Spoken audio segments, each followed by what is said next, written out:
السلام علیکم ورحمۃ اللہ وبرکاتہ۔ پروگرام ہمارا دین اسلام کے ساتھ میں ہوں قاری حافظ محمد عارف جرمنی سے۔ نحمدہ ونصلی ونسلم علی رسولہ الکریم، اما بعد، فاعوذ باللہ من الشیطان الرجیم، بسم اللہ الرحمن الرحیم۔ عن نبی رافع رضی اللہ عنہ قال قال رسول اللہ صلی اللہ علیہ وسلم من غسل میتا فقتم علیہ غفر اللہ لہ 40 کبیرۃ ومن حفر لأخیہ قبرا حتی یجنہ فکأنما اسکنہ مسکنا حتی یبعث۔ حضرت ابو رافع رضی اللہ عنہ سے روایت ہے کہ رسول اللہ صلی اللہ علیہ وسلم نے ارشاد فرمایا کہ جو شخص میت کو غسل دیتا ہے، اس کے ستر کو، اور اگر کوئی عیب پائے تو اس کو چھپاتا ہے، اللہ تبارک و تعالیٰ اس کے 40 بڑے گناہ معاف فرما دیتے ہیں۔ جب بھی اگر کسی بندے کو آپ غسل دیتے ہیں، اگر اس میں کوئی عیب دیکھتے ہیں، اس کو چھپا لیتے ہیں، تو اللہ تبارک و تعالیٰ آپ کے 40 بڑے گناہ معاف فرما دیتے ہیں۔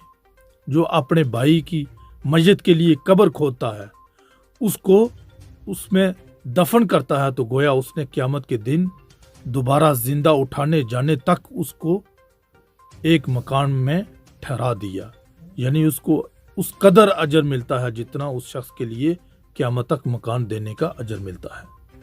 عن ابی رافع رضی اللہ عنہ قال قال رسول اللہ صلی اللہ علیہ وسلم من غسل میتا فقتم علیہ غفر لہ 40 مرۃ ومن کفن میتا کساہ اللہ من السندس واستبرق الجنہ۔ حضرت ابو رافع رضی اللہ عنہ سے روایت ہے کہ رسول اللہ صلی اللہ علیہ وسلم نے ارشاد فرمایا، جو شخص کسی میت کو غسل دیتا ہے، پھر اس کے ستر کو، اور اگر کوئی عیب پائے تو اس کو چھپاتا ہے، تو 40 مرتبہ اس کی مغفرت کی جاتی ہے۔ کتنی مرتبہ؟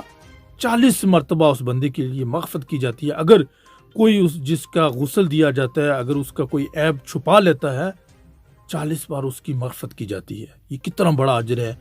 جو بھی انسان غسل دیتا ہے کسی کا، کو اس کا ہمیشہ پردہ رکھیں، اور اللہ سے یہ دیکھیں کہ 40 مرتبہ اس کی مغفرت کی جاتی ہے۔ اور جو شخص میت کو کفن دیتا ہے، اللہ تبارک و تعالیٰ اس کو جنت میں ایک باریک اور موٹے ریشم کا لباس پہنائیں گے۔ اللہ تبارک و